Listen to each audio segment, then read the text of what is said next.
नमस्कार। आपके अपने YouTube channel GK Chopra ji में आपका स्वागत है। आज देखो हम हिंदी में क्रिया का अध्ययन करेंगे। हमारा जो नया टॉपिक है वो है क्रिया। तो देखो क्रिया किसे कहते हैं।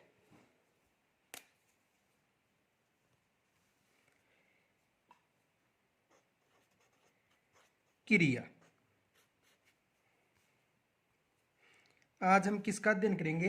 क्रिया यानी किसी कार्य के करने या होने का बोध कराने वाले शब्द क्या कहलाते हैं?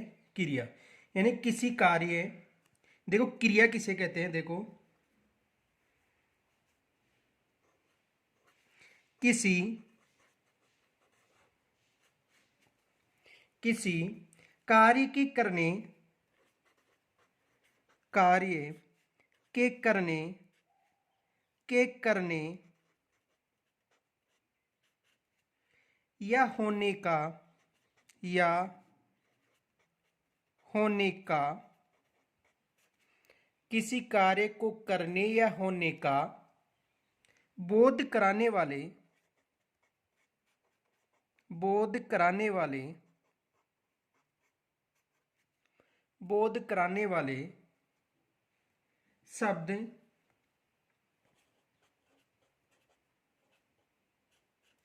शब्द क्रिया कहलाते हैं।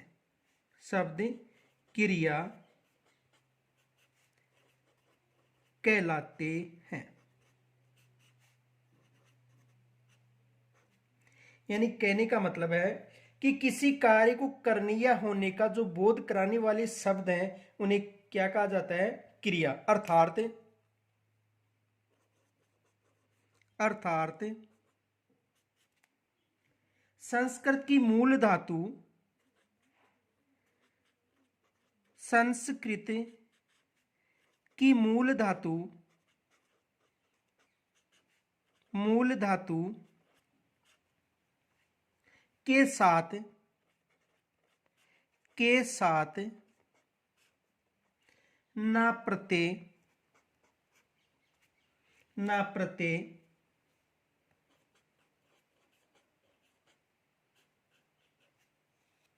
का प्रयोग करने से, का प्रयोग करने से,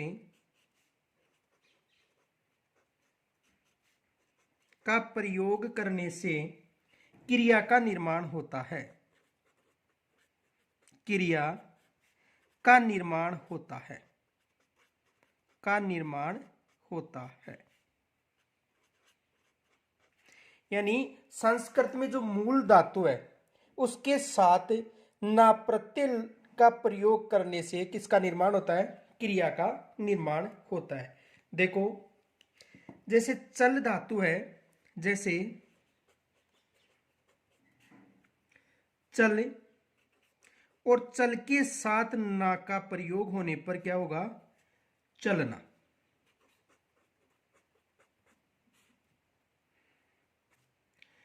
लिख के साथ ना, लिख धातु है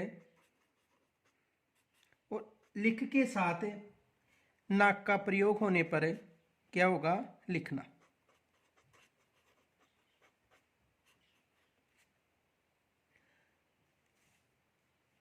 हंस के साथ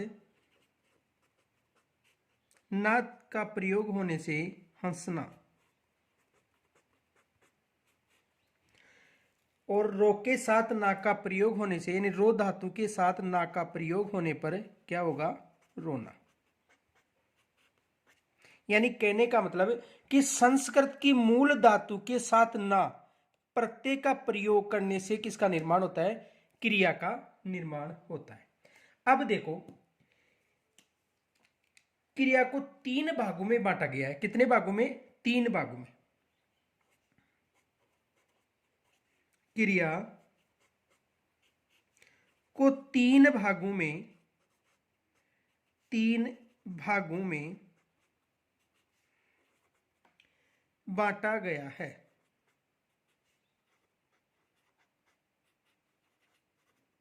कितने भागों में बांटा गया क्रिया को? तीन भागों में। देखो तीन कौन कौन से भाग है। देखो पहला क्रम के आधार पर, किसके आधार पर? क्रम के आधार पर। क्रम के आधार पर।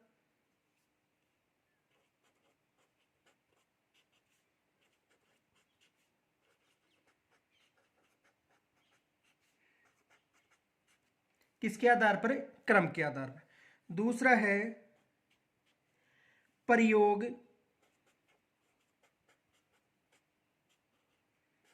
या रचना या बनावट के आधार पर। बनावट के आधार पर, यानी या तो क्रम के आधार पर, प्रयोग, रचना या बनावट के आधार पर, और तीसरा है काल के आधार पर। किसके आधार पर? काल के आधार पर। के आधार पर। तो क्रिया को 3 भागों में बांटा गया है। कितने भागों में? 3 भागों में।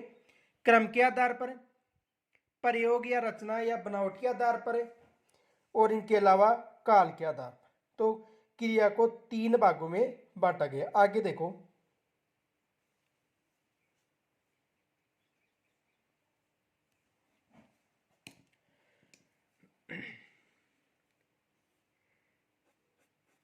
क्रम के आधार पर क्रिया के भेद।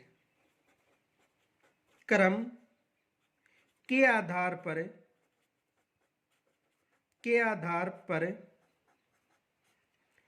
क्रिया के भेद। क्रिया के भेद, यानी क्रम के आधार पर क्रिया के भेद। तो क्रम के आधार पर क्रिया को 2 भागों में बांटा गया। किसके आधार पर? क्रम के आधार पर। एग्जाम में प्रश्न पूछा गया था कि क्रम के आधार पर क्रिया को कितने भागों में? 2 भागों में। देखो, एक है अकर्मक क्रिया, अकर्मक क्रिया,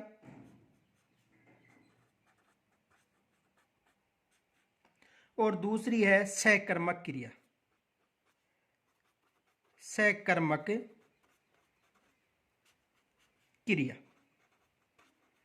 दूसरा प्रकार कौन सा है? सकर्मक। यानी अकर्मक क्रिया, क्रम के आधार पर क्रिया कितने प्रकार हो गए या भेद हो गए? 2, अकर्मक और सकर्मक। देखो, सकर्मक क्रिया को भी 2 भागों में। सकर्मक क्रिया में कौन कौन से हैं? देखो,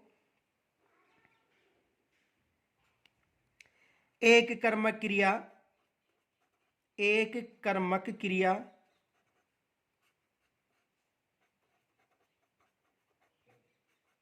और दूसरा द्विकर्मक या बहुकर्मक क्रिया। द्विकर्मक या बहुकर्मक क्रिया। बहुकर्मक क्रिया। तो क्रम के आधार पर अकर्मक और सकर्मक, और सकर्मक भी 2 प्रकार हैं या 2 भेद हैं, एक कर्मक या द्विकर्मक या बहुकर्मक क्रिया। दूसरा है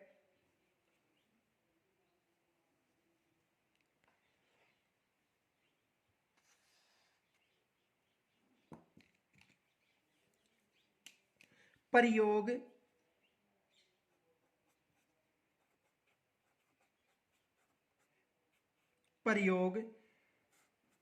रचना या बनावट के आधार पर, बनावट के आधार पर, क्रिया के भेद। क्रिया के भेद किसके आधार पर? प्रयोग, रचना या बनावट के आधार पर क्रिया के भेद। तो देखो कौन कौन से हैं। सामान्य क्रिया,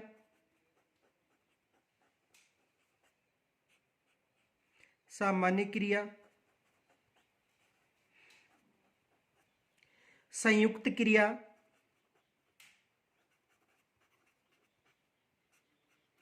संयुक्त क्रिया,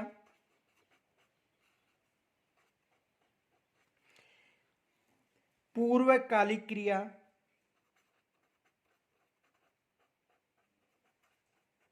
पूर्वकालिक क्रिया,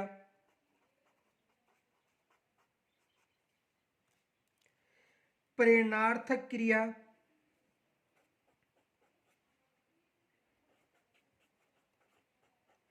प्रेरणार्थक क्रिया,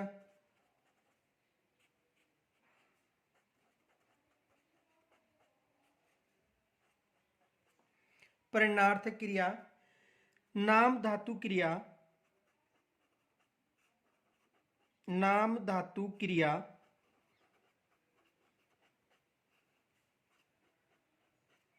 कृदंत क्रिया, कृदंत क्रिया,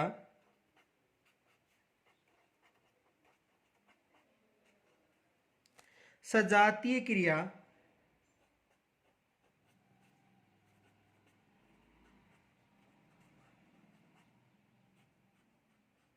सजातीय क्रिया और सहायक क्रिया, सहायक क्रिया। तो देखो, प्रयोग, रचना, बनावट के आधार पर क्रिया के भेद है। सामान्य क्रिया, संयुक्त क्रिया, पूर्वकालिक क्रिया, प्रेरणार्थक क्रिया, नाम धातु क्रिया, कृदंत क्रिया, सजातीय क्रिया और सहायक क्रिया। अब देखो, काल के आधार पर क्रिया के भेद।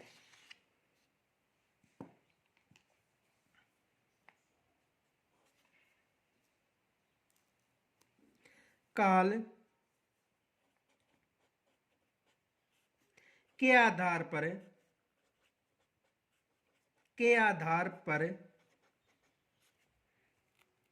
क्रिया के भेद, क्रिया के भेद किसके आधार पर? काल के आधार पर क्रिया के भेद। तो देखो, काल के आधार पर क्रिया के भेद हैं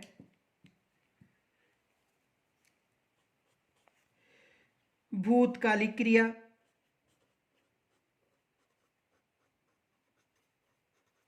भूतकालिक क्रिया,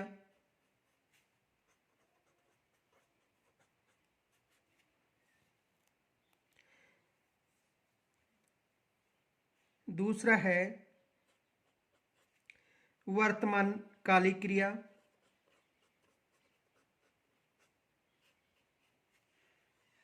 वर्तमान कालिक क्रिया,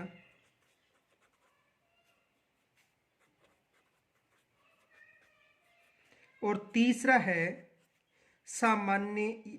भविष्यकालीन क्रिया, भविष्यकालिक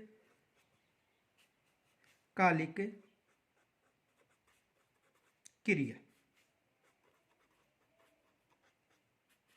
तो काल के आधार पर क्रिया को कितने भागों में बांटा गया है? 3 भागों में बांटा गया है।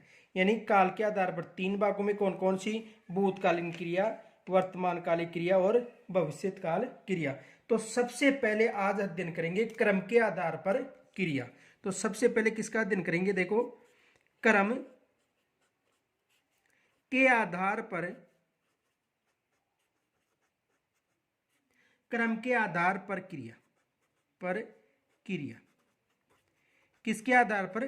क्रम के आधार पर क्रिया।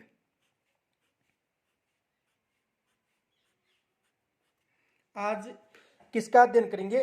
क्रम के आधार पर क्रिया। तो क्रम के आधार पर क्रिया को 2 भागों में विभाजित किया गया था, अकर्मक और सकर्मक। अकर्मक क्रिया और दूसरा कौन सा है? सकर्मक क्रिया।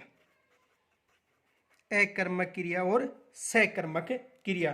तो क्रम के आधार पर क्रिया को अकर्मक क्रिया और सकर्मक, यानी जब किसी वाक्य में प्रयुक्त, यानी जब किसी वाक्य में प्रयुक्त क्रिया क्रम से रहित हो, यानी क्रम न हो तो अकर्मक, और क्रम के सहित हो तो कौन सा होगा? सकर्मक। यानी किसी वाक्य में प्रयुक्त क्रिया क्रम से रहित हो तो अकर्मक, और क्रम से सहित हो तो कौन सी होगी? सकर्मक। पहले इनकी परिभाषा लिखते हैं, आगे समझेंगे बाद में। देखो,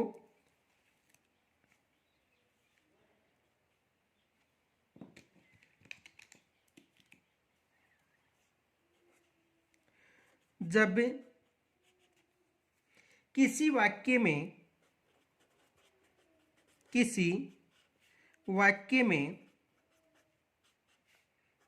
जब किसी वाक्य में प्रयुक्त क्रिया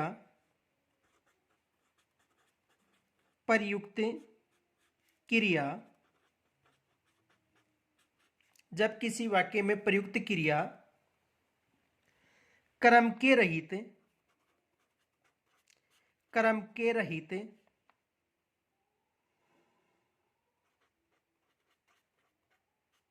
हो, यानी क्रम के रहित हो, अर्थात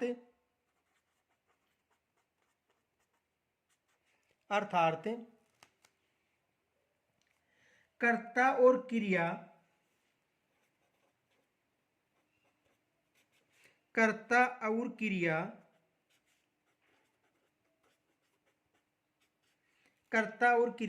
बिना क्रम के ही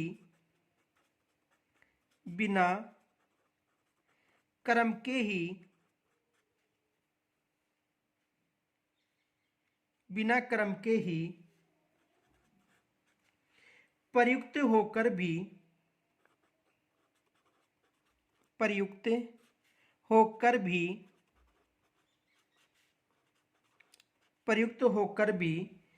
संपूर्ण अर्थ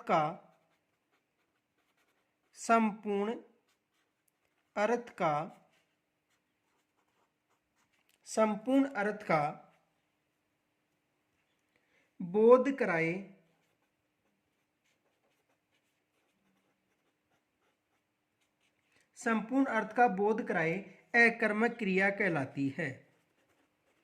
अकर्मक क्रिया कहलाती है।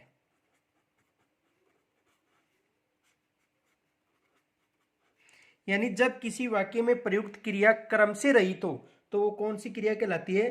अकर्मक क्रिया कहलाती है। देखो अकर्मक क्रिया के उदाहरण देखो,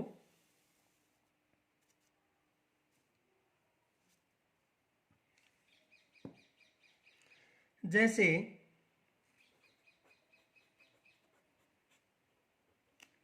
मोहन हंसता है। मोहन हंसता है।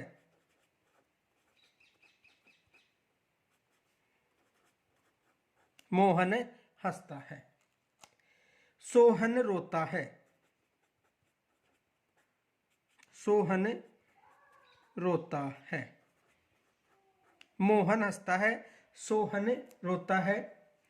अब देखो, यानी अकर्मक क्रिया की पहचान के लिए, देखो अकर्मक क्रिया की पहचान के लिए, यानी मोहन हंसता है, सोहन रोता है, तो यदि यानी अकर्मक और सकर्मक क्रिया की पहचान के लिए वाक्य में प्रयुक्त क्रिया से क्या के द्वारा प्रश्न किया जाता है। किसके द्वारा? क्या के द्वारा। और यदि क्या का उत्तर मिले लेकिन कर्ता को छोड़कर मिले तो वह क्रिया क्या कहलाती है? सकर्मक। लेकिन कर्ता की पहचान के लिए वाक्य में प्रयुक्त क्रिया में कौन का प्रश्न किया जाता है और यदि कौन का उत्तर मिले तो वह कर्ता होता है। यदि क्या का उत्तर और कौन दोनों का उत्तर एक ही मिले तो वह कर्ता होता है तथा अकर्मक क्रिया होती है। देखो क्या के प्रश्न से, देखो नोट लिखाता हूं, बाद में समझाता हूं। देखो नोट,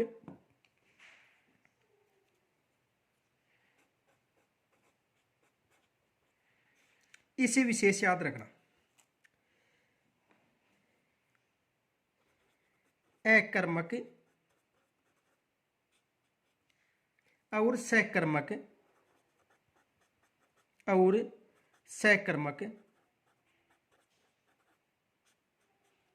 क्रिया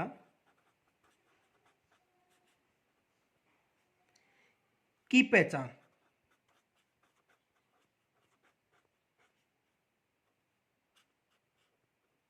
देखो अकर्मक और सकर्मक क्रिया की पहचान कैसे की जाती है। देखो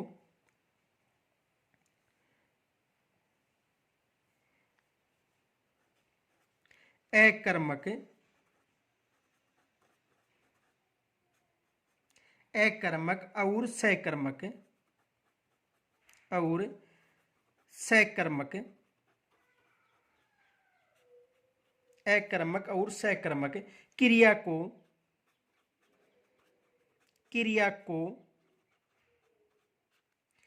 पहचान के लिए, क्रिया को पहचान के लिए, पहचान के लिए वाक्य में, वाक्य में प्रयुक्त क्रिया, प्रयुक्त क्रिया से क्या के, से क्या के द्वारा प्रश्न किया जाता है, द्वारा प्रश्न किया जाता है, किया जाता है। यदि यदि क्या का उत्तर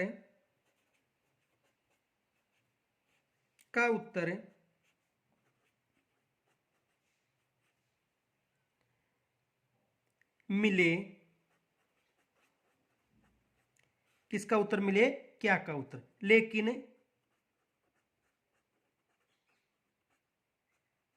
लेकिन कर्ता को छोड़कर मिले तो, कर्ता को छोड़कर मिले तो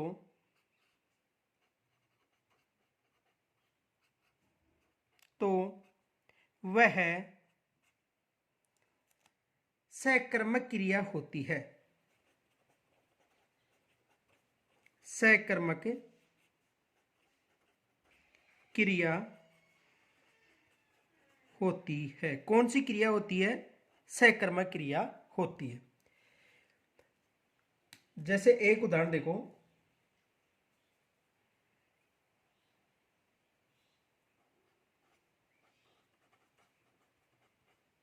किसान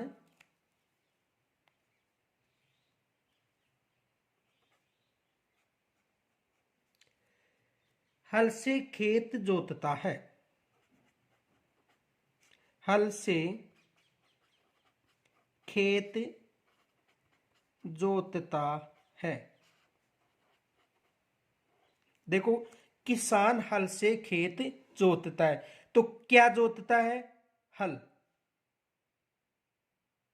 यानी किसान हल से खेत जोतता है, तो क्या जोतता है, सॉरी खेत, क्या जोतता है, खेत, ठीक है। यानी किसान हल से खेत जोतता है, तो यदि सकर्मक क्रिया तो कर्ता के अलावा प्रश्न होगा, तो क्या जोतता है, खेत जोतता है, ठीक है। तो ये कौन सी हो गई, सकर्मक। आगे देखो,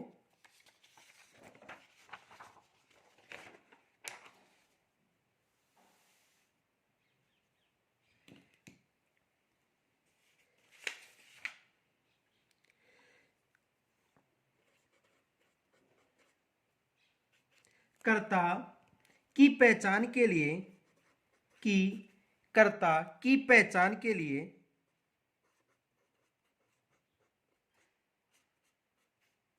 कर्ता की पहचान के लिए वाक्य में प्रयुक्त, वाक्य में प्रयुक्त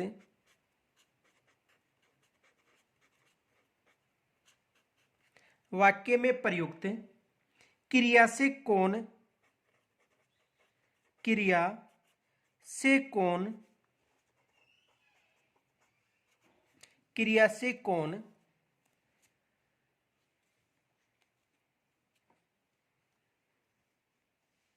के द्वारा, के द्वारा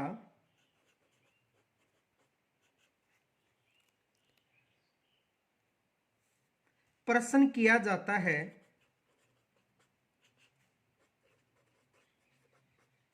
किया जाता है, यदि कोण का उत्तर यदि कोण का उत्तर यदि कोण का उत्तर मिले तो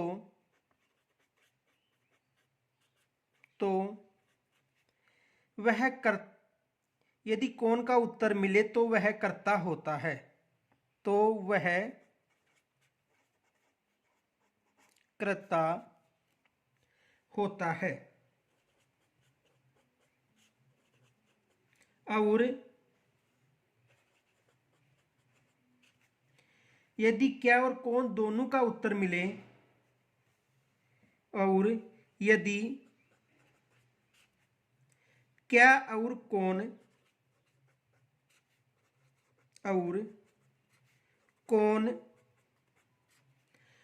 दोनों का उत्तर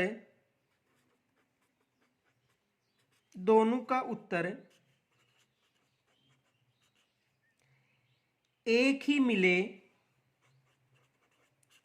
ही मिले तो वह कर्ता होता है, वह कर्ता होता है। तथा अकर्मक क्रिया होती है, अकर्मक क्रिया होती है। यदि कौन या क्या दोनों का उत्तर मिले तो कौन सा होगा, एक ही उत्तर मिले तो अकर्मक क्रिया होगी। जैसे देखो पीछे उदाहरण बताया था, कौन हंसता है, मोहन। कौन हंसता है, मोहन। क्या हंसता है या कौन रोता है, सोहन। तो यानी कहने का मतलब किस पर प्रभाव पड़ रहा है, कर्ता पर। तो ये कौन सी हो गई, अकर्मक क्रिया। तो अकर्मक क्रिया के और उदाहरण देखो,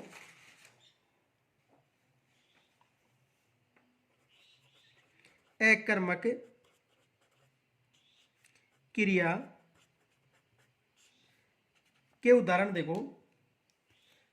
जैसे मोहन हंसता है, पीछे बताया था। सोहन रोता है। देखो कुत्ता भौंकता है, कुत्ता भौंकता है।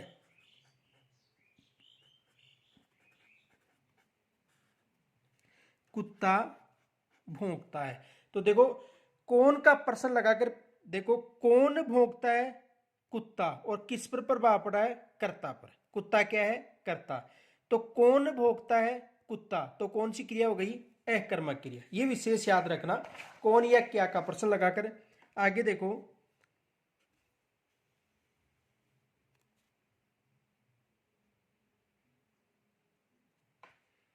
बच्चा सोता है, बच्चा सोता है।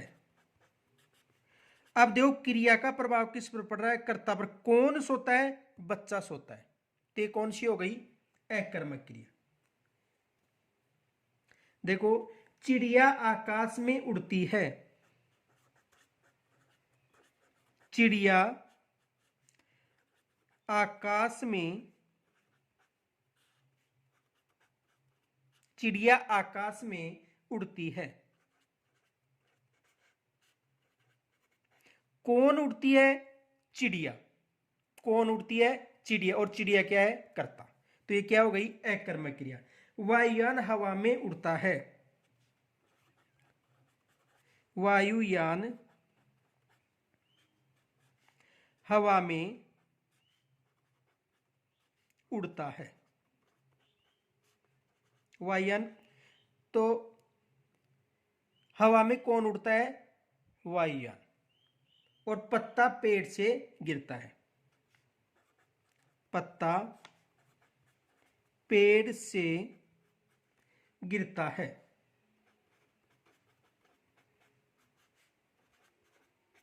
क्या गिरता है, पत्ता। तो अकर्मक क्रिया में कौन या क्या का प्रश्न बनाने पर प्रभाव किस पर पड़ता है, कर्ता पर। उसे कौन सी क्रिया कहते हैं, अकर्मक क्रिया। आगे देखो सकर्मक क्रिया।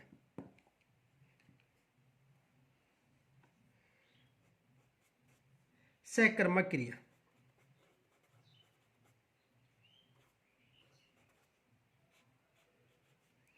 सकर्मक क्रिया। देखो, जब वाक्य में प्रयुक्त क्रम का या क्रम के सहित हो, देखो जब किसी वाक्य में प्रयुक्त, जब किसी वाक्य में प्रयुक्त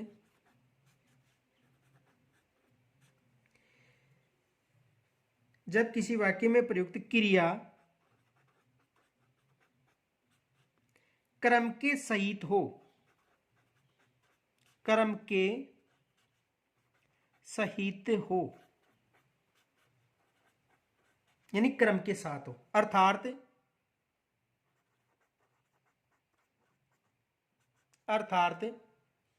कर्ता और क्रिया, कर्ता और क्रिया, कर्ता और क्रिया क्रम के साथ, क्रम के साथ, क्रम के साथ प्रयुक्त होकर, प्रयुक्त होकर संपूर्ण अर्थ का बोध कराए, संपूर्ण अर्थ का बोध कराए, बोध कराए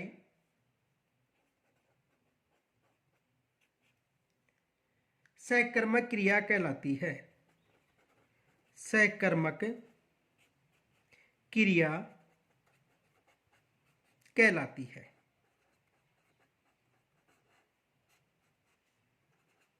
कौन सी क्रिया कहलाती है? सकर्मक क्रिया। तो देखो पीछे उदाहरण बताया था, देखो देखो इधर देखो, जब किसी वाक्य में प्रयुक्त क्रिया क्रम से रहित हो तो वह कौन सी होगी? अकर्मक। और क्रम से सहित हो तो कौन सी होगी? सकर्मक। कौन सी क्रिया होगी? सकर्मक। अब देखो,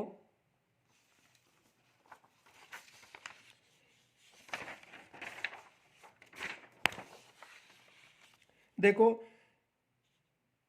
अकर्मक और सकर्मक क्रिया की पहचान के लिए वाक्य में प्रयुक्त क्रिया क्या, देखो विशेष याद रखना, क्या के द्वारा प्रश्न किया जाता है। किसके द्वारा? क्या के द्वारा।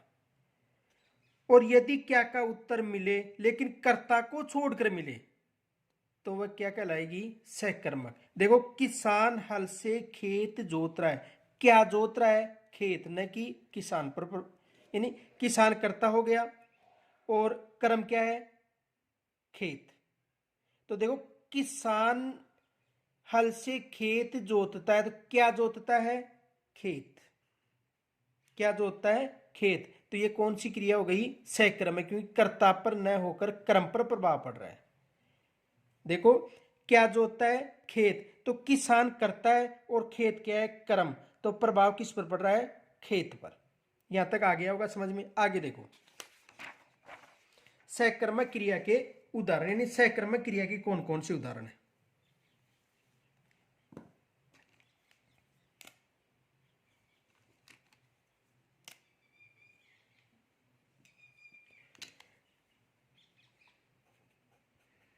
जैसे किसान हल से खेत जोतता है, किसान हल से खेत जोतता है। तो क्या जोतता है? खेत। किस पर प्रभाव पड़ रहा है? कर्म पर। इसलिए कौन सी क्रिया हो गई? सकर्मक क्रिया। आगे देखो,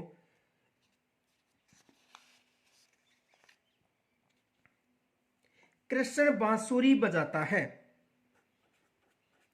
कृष्ण बांसुरी बजाता है।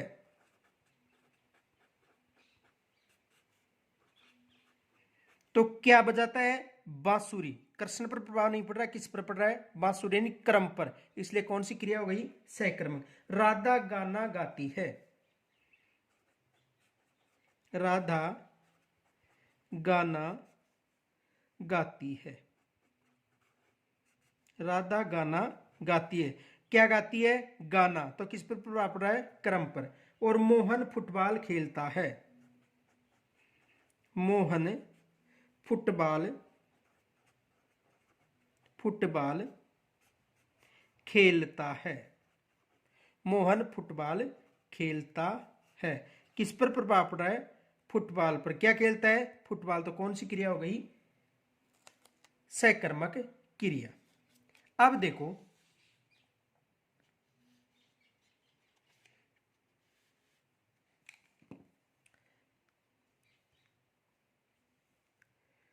नोट सकर्मक क्रिया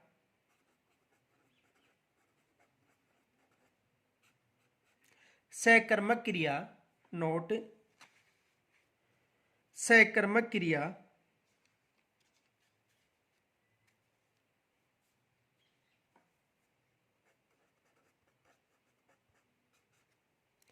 सकर्मक क्रिया के दो भेद हैं या दो भेद होते हैं। कितने भेद होते हैं? दो भेद होते हैं। किसके? सकर्मक क्रिया के। देखो कौन कौन सी। एक कर्मक क्रिया, एक कर्मक क्रिया, और दूसरी है द्विकर्मक या बहुकर्मक क्रिया। द्विकर्मक या बहुकर्मक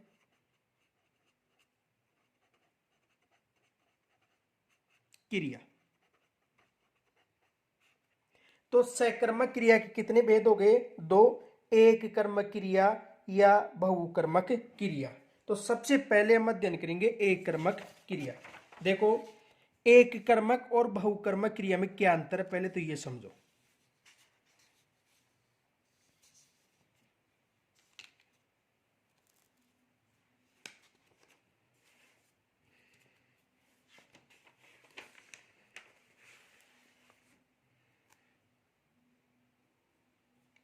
देखो,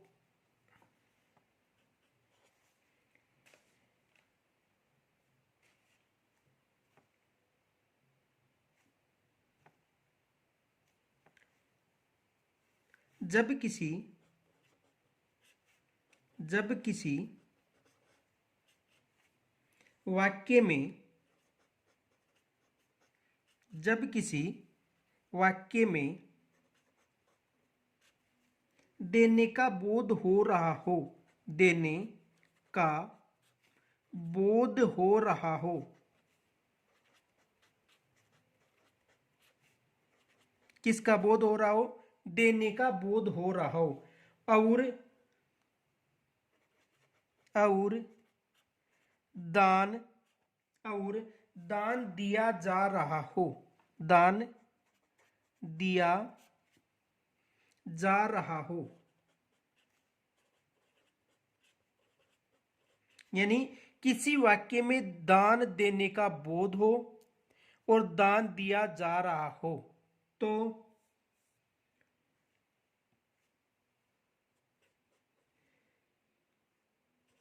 क्रिया एक कर्मक क्रिया कौन सी होगी? एक कर्मक। और कारक, कारक कौन सा होगा? संप्रदान। और कारक संप्रदान कारक होता है। संप्रदान कारक होता है।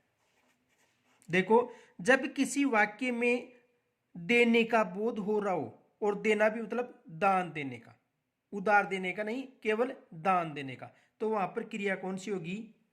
एक कर्मक। और कारक कौन सा होगा? संप्रदान।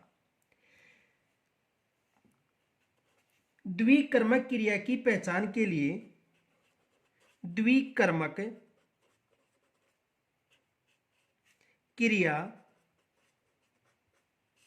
की पहचान के लिए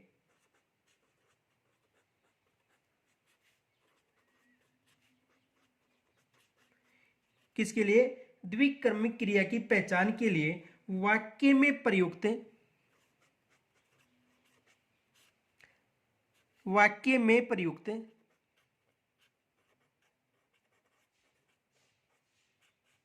वाक्य में प्रयुक्त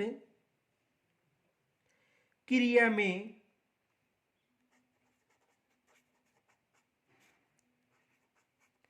में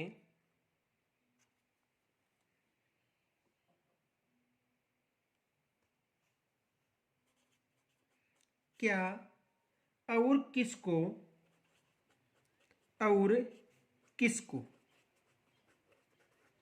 क्या और किसको दोनों से प्रश्न किया जाता है, दोनों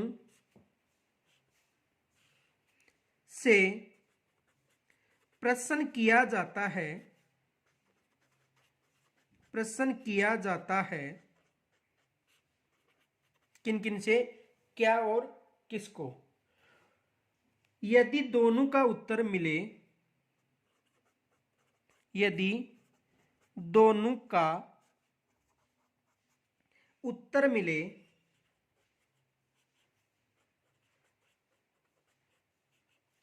यानी क्या और किसका दोनों का उत्तर मिले, लेकिन दान को छोड़कर,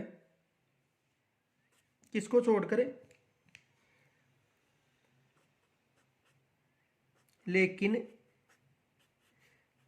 दान को छोड़कर,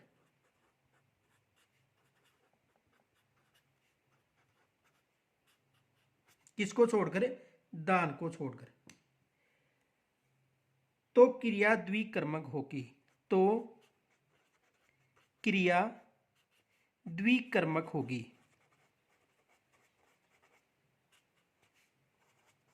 क्रिया कौन सी होगी, द्विकर्मक होगी।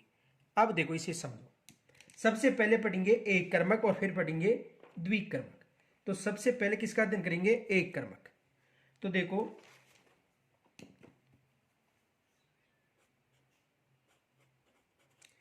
एक कर्मक क्रिया, एक कर्मक क्रिया,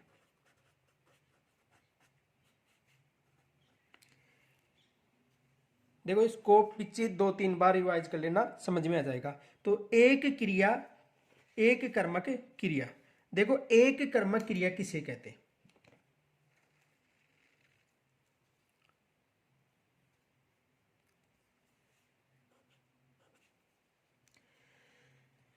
जब किसी वाक्य में प्रयुक्त क्रिया के साथ एक कर्म हो, यानी कोई भी वाक्य है और उसमें प्रयुक्त क्रिया के साथ एक कर्म हो, तो वह कौन सी क्रिया कहलाती है, एक कर्मक क्रिया। देखो जब किसी वाक्य में, जब किसी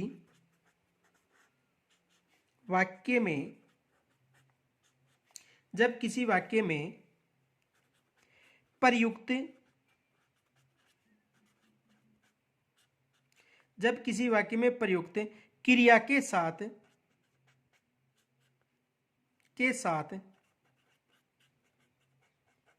किसके साथ, क्रिया के साथ एक क्रम हो, एक क्रम, एक क्रम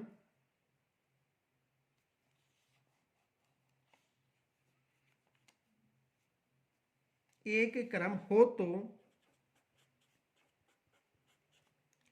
वह एक कर्मक, वह एक कर्मक क्रिया कहलाती है। कौन सी क्रिया कहलाती है, एक कर्मक क्रिया कहलाती है। ये विशेष याद रखना। यदि एक कर्मक क्रिया का मतलब जब किसी वाक्य में प्रयुक्त क्रिया के साथ एक ही कर्म हो, तो वो कौन सी क्रिया कहलाती है, एक कर्मक क्रिया कहलाती है। उदाहरण देखो,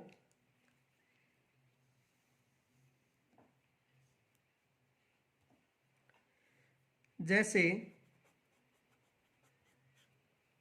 सीता पत्र लिखती है, सीता पत्र लिखती है।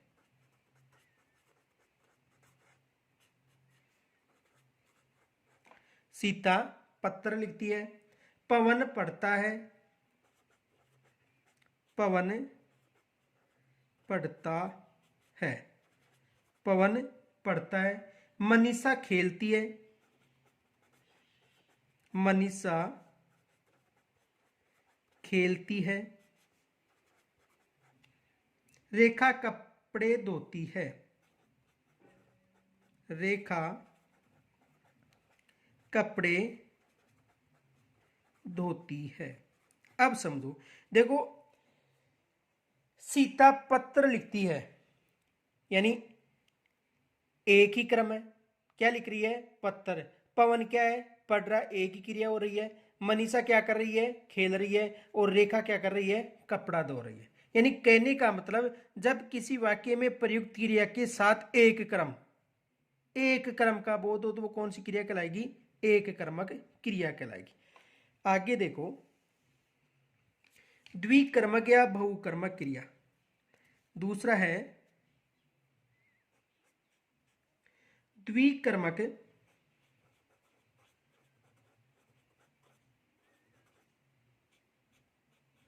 द्विकर्मक या बहुकर्मक क्रिया। द्विकर्मक या बहुकर्मक क्रिया। देखो, द्विकर्मक या बहुकर्मक क्रिया किसे कहते हैं, जब किसी वाक्य में प्रयुक्त क्रिया क्रम से सहित हो और दो या दो से अधिक क्रम प्रयुक्त हो, दो या दो से अधिक, तो वो कौन सी क्रिया कहलाएगी, बहुकर्मक क्रिया कहलाएगी। देखो, जब किसी वाक्य में जब किसी वाक्य में जब किसी वाक्य में प्रयुक्त जब किसी वाक्य में प्रयुक्त क्रिया क्रम के सहित हो, क्रिया क्रम के सहित हो, क्रिया क्रम के सहित हो और दो या दो से अधिक दो या दो से अधिक दो या दो से अधिक क्रम प्रयुक्त हो, क्रम प्रयुक्त हो, दो या दो से अधिक क्रम प्रयुक्त हो तो द्विकर्मक या बहुकर्मक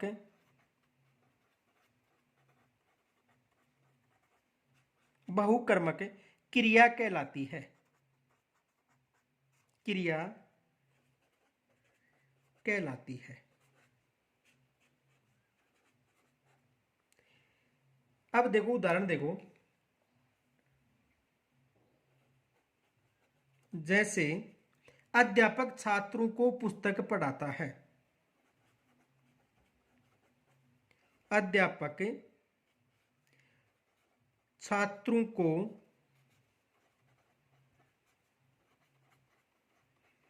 पुस्तक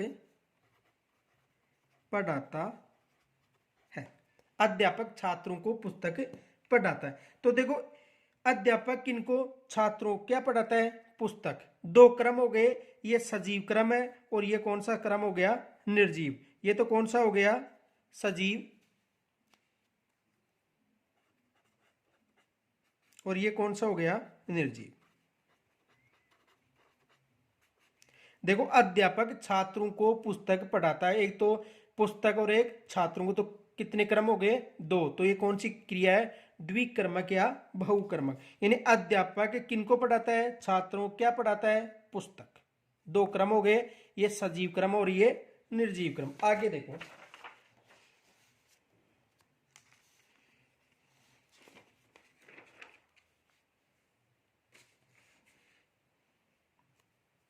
देखो, यदि परसर्ग सहित हो तो वह गौण क्रम कहलाएगा, और परसर्ग रहित हो तो वो कौन सा क्रम कहलाएगा? मुख्य क्रम। देखो, परसर्ग सहित हो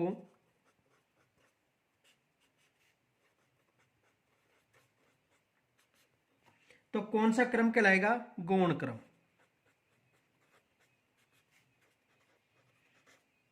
और परसर्ग रहित हो तो कौन सा क्रम कहलाएगा? मुख्य क्रम। कौन सा क्रम कहलाएगा? मुख्य क्रम। आगे देखो, देखो इसे ध्यान से समझना। मोहन सोहन को, मोहन सोहन को, मोहन सोहन को 500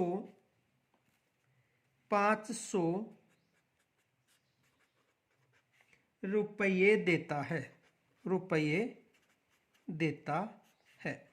अब देखो, मोहन सोहन को 500 रुपए देता है। अब इसमें कौन सी क्रिया होगी? तो देखो, पीछे बताया था दान देने के लिए, लेकिन इसमें दान ना होकर उधार है। दान नहीं दे रहा, क्या दे रहा है? उधार। तो कौन सी क्रिया हो गई? एक कर्मक क्रिया। ये विशेष याद रखना, कौन सी क्रिया हो गई? एक कर्मक क्रिया। कौन सी क्रिया? एक कर्मक क्रिया। यानी मोहन सोहन को 500 रुपए देता है, क्या दे रहा है? दान नहीं दे रहा है, यानी उधार देता है। ठीक है, देखो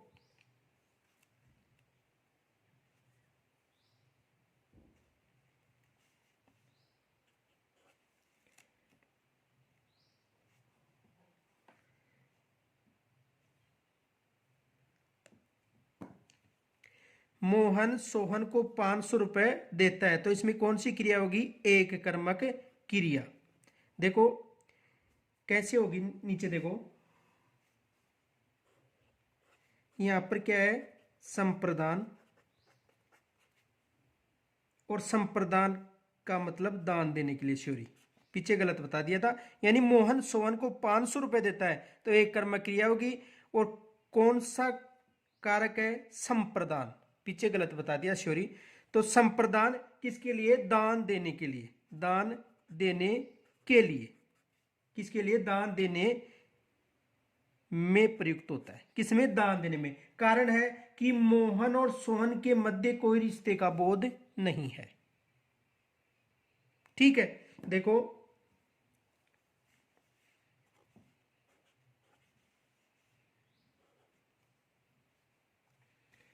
मोहन सोहन के मध्य,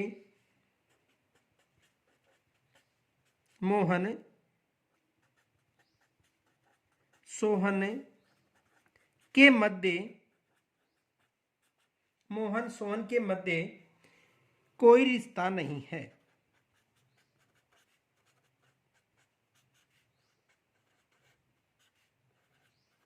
कोई रिश्ता नहीं है, यह बोध नहीं हो रहा है। देखो, मोहन सोहन को 500 रुपए देता है, तब यह नहीं है कि उधार दे रहा है या नगद। ठीक है, तो एक दान की प्रक्रिया हो गई, क्योंकि मोहन और सोहन में कोई संबंध नहीं है। यदि मोहन अपने भाई सोहन को 500 रुपए देता तो अलग थी, लेकिन मोहन सोहन को 500 रुपए देता है तो ये संप्रदान हो गया। और संप्रदान में दान देने के लिए तो कौन सी क्रिया हो गई? एक कर्मक क्रिया। आगे देखो, यदि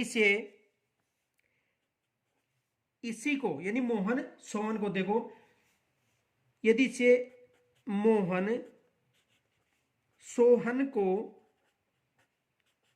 मोहन किसको? सोहन को 500 रुपए को 500 रुपए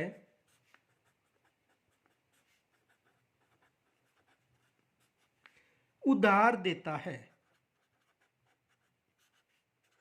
उधार देता है।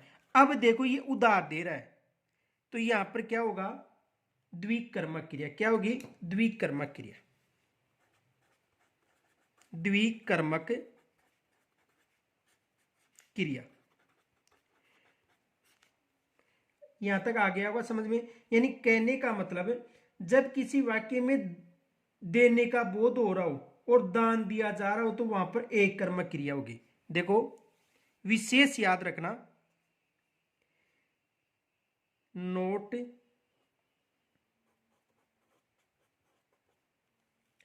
जब किसी वाक्य में जब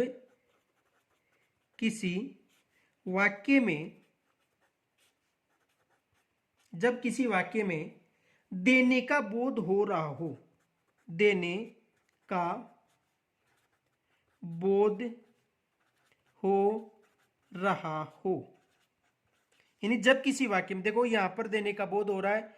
देखो मोहन सोहन को 500 रुपए देता है, तो यहां पर देने का बोध हो रहा हो। आगे देखो, और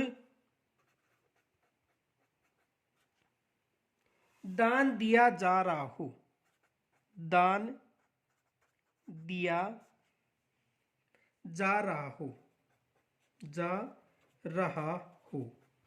यानी दान दिया जा रहा हो, तो एक कर्मक क्रिया होगी। तो क्रिया क्या होगी? तो क्रिया एक कर्मक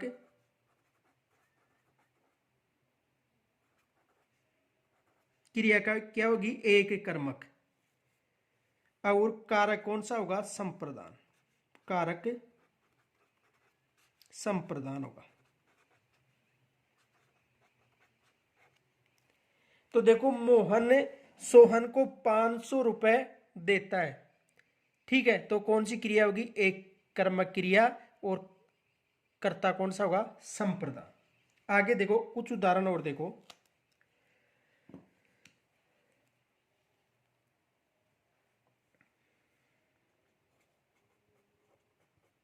राजा ब्राह्मण को गाय देता है, राजा ब्राह्मण को गाय देता है। अब देखो यहां पर किसका बोध हो रहा है? दान देने का। और कारक कौन सा है? संप्रदान। कारक कौन सा है? संप्रदान। कारक कौन सा है? संप्रदान। तो यहां पर कौन सी क्रिया होगी? एक कर्मक। कौन सी क्रिया होगी? एक कर्मक क्रिया। दूसरा देखो, मंत्री भिखारी को धन देता है, मंत्री भिखारी को धन देता है, को धन देता है। अब यहां पर भी क्रिया कौन सी होगी? एक कर्मक क्रिया, क्योंकि ये क्या कर रहा है? दान दे रहा है, और संप्रदान कारक होगा। तो कौन सी क्रिया होगी? एक कर्मक। एक कर्मक क्रिया। क्रिया कौन सी होगी? एक कर्मक क्रिया। आगे देखो, मोहन धोबी को कपड़े देता है, मोहन धोबी को कपड़े देता है, कपड़े देता है। अब देखो यहां पर मोहन धोबी को कपड़े देता है, दान नहीं दे रहा है, यानी कपड़े धुलाने के लिए दे रहा है। देखो मोहन धोबी को कपड़े देता है, दान नहीं दे रहा, केवल धुलाने के लिए दे रहा है। तो यहां पर कौन सी क्रिया होगी? द्विकर्मक क्रिया।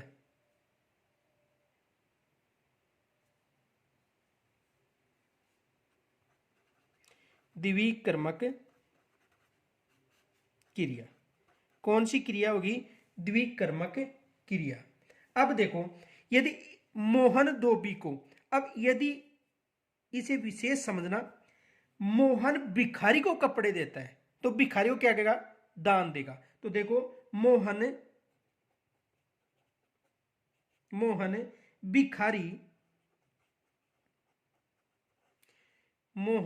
भिखारी को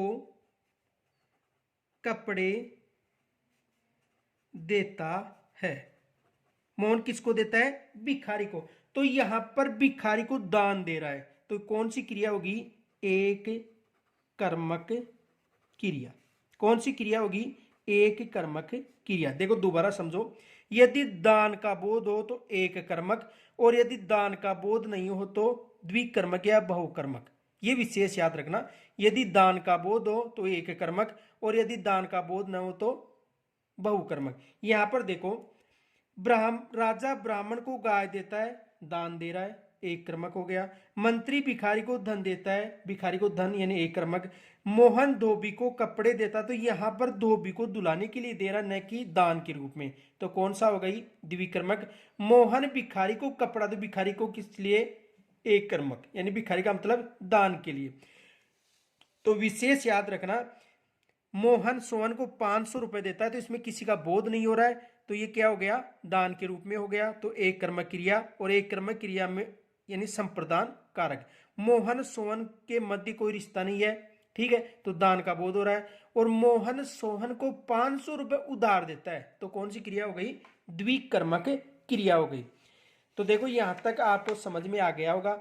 यदि कोई समस्या हो तो मुझे कमेंट्स के द्वारा जरूर बताइए, उसका उस समस्या का हल हो जाएगा। और इस वीडियो को अधिक से अधिक लाइक और शेयर करें।